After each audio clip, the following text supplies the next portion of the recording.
They have acquired those millions through ways that may not even be the right ways, but they have the millions anyways. And many times we are that interested to know how much are these people worth. But this afternoon I want you to ask yourself, how much are you worth? What is your net worth? So when we talk about those people who are worth millions, that is their net worth. So if you say somebody who is a celebrity is worth like, say, 3 million, 5 million, that is their net worth. But this afternoon, as I share the word, I want you to ask yourself, what is your net worth? How much are you worth yourself? And as we think of this word, I don't want you to think in terms of money only. Because as I said, money, our wealth, it will all come to an end. But what will remain is what we have in our hearts and the relationship that we have in the Lord. So as you think of how much you are worth, I don't want you to focus on how much money you have, but I want you to ask yourself, how much wealth do I have in terms of my spiritual life? Because you could have a lot of money in your banks, you could have a lot of wealth that you have accumulated for yourself, you could have a lot of land back in Kenya that you have kept for yourself, and it is good to have all that wealth, but how much wealth do you have as far as spiritual life is concerned?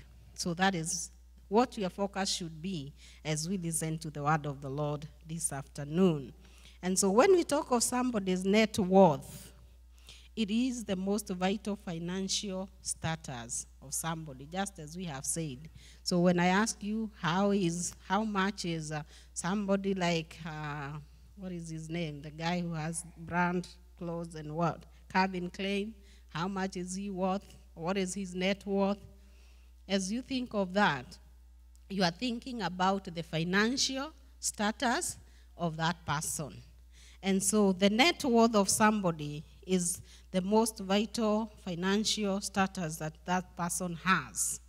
And the net worth is usually assets or things that you have, things that you own, minus what does not belong to you. That is what we call liabilities. So net worth equals assets minus liabilities. And remember, I was a teacher, so I might keep you interacting because that is what teachers are. And I always hear them say, once a teacher, always a teacher. So if I try to make you interact, please be willing to do so. So we have assets, or our net worth is assets minus liabilities. In other words, it's a snapshot of your overall financial wealth or health. So whatever you own minus what you owe, that is what your net worth is. For instance, if you have some money in the bank, say you have about 30,000, maybe you have 50,000, yet you have some loans that you owe, maybe to the bank. Maybe you have a mortgage. The mortgage is about 200,000.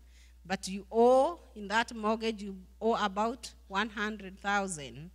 So you cannot count the 200,000 that is worth the home as your net worth, because you have not paid for that house. You still owe, isn't it? So your net worth will be 200,000 minus the 100,000 that you owe. So yours will only be about 100,000. And I'm just giving an example because we could be owing even much more. Maybe you have credit cards that you haven't paid for. You have school loans, maybe you haven't paid for. So all those, count them as liabilities. So as you count your net worth, you think of what you owe, and then you take it away, and then whatever remains, that is what belongs to you. So as we think of that, and I said take it from a spiritual perspective. Don't just take it from the money perspective part of it, okay? So think of yourself like, okay, This is your life. God has given you so much. God has given you life. He has given you good health. He has given you a lot. And God has graciously done this even when we have not been faithful to him. But how much do we owe God in terms of how much do we commit ourselves to him? So out of the net worth that you have in the kingdom of God, how much is your asset? Or how much is your net worth? What are the liabilities you have before God? And so think of that and ask yourself, how are you going to pay for that? So when we think of our net worth, it is always important to track your money. And we like doing that. We are very good at tracking our money, even when we don't have a lot. Most of the times we don't have a lot, we don't have enough. But even the little that we have, we are very careful in trying to track it, isn't it? So that if you lose a penny somewhere, or if you lose like $20 somewhere, you are trying to think, how did I lose that money? Maybe, for instance, your bank, whatever bank you belong to, you did something and you had to be fined. You had to pay a fee because maybe you went overdraft. Many times you feel so bad about that $20 or maybe $12 that you are charged by the bank. And I'm sure some of you maybe have even gone to the bank at some point to try and have that money waived. Isn't it? Because we feel so bad about that money. So when we have money and we are keeping track of it, it is always so important to us. And many times we even get headaches trying to count that money. If you had, say, $1,000, you're trying to think, okay, and you used it. And maybe you did not keep good track of your use of it. You start asking yourself, how did I use that money? How did I finish a whole $1,000? And you start counting. Sometimes you look at your receipts. Many times you look once, you see like maybe that receipt was not even counted right. You go back again. Sometimes you even try to count by hand because you want to make sure that that amount of money is the right one. Other times, even when you have counted by hand and you see it is right, you still take a calculator because you really want to be sure that that is the right money that you have. And so we really try to keep track of the money that we have. And why do we do that? Because we don't want to lose anything.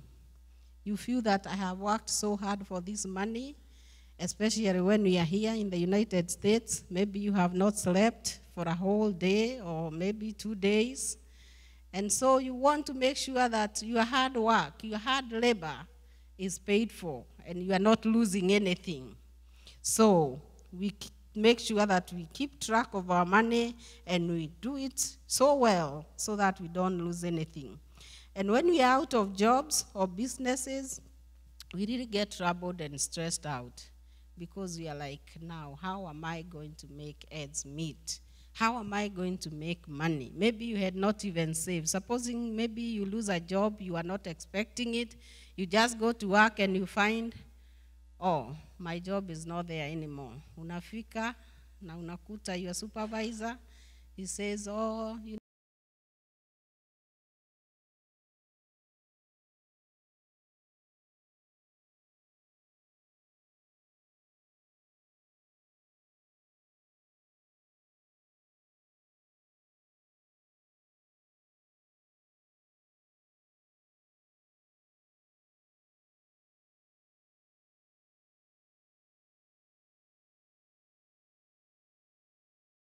and so in most cases when we are out of jobs, I have